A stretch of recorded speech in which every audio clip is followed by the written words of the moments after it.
Nanalo si Bacoor. Nanalo si Bacoor sa Miss Earth Philippines 2025. Ay, grabe. Wala na akong masabi. Nakatama na naman ako sa hula ko, mga karag-karaga. I deserve niya talaga.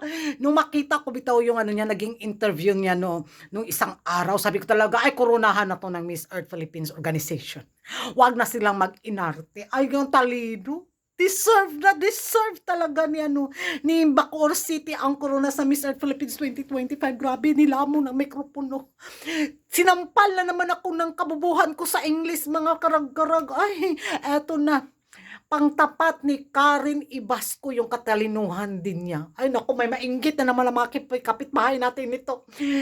Mag-stress galore na naman sila dahil nagkorona na naman ang Miss Earth Philippines Organization ng ano, Albert Einstein yung ano utak.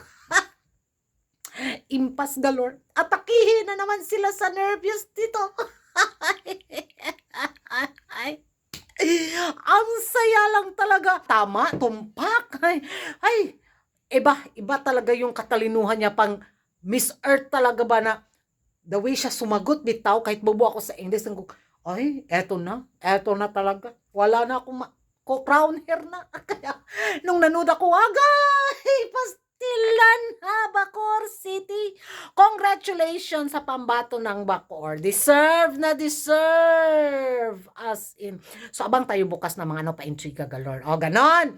So, I'm so happy mga karag-karag. Ewan ko sa inyo kung ano yung masasabi nyo sa nanalo ngayon at maging pambato natin sa Miss Earth 2025. Yun nga, nagwagi ang pambato ng Bacoor. And thank you for watching. See you in my next vlog. Nakatama ba kayo ng hula? Comment down below and bye-bye.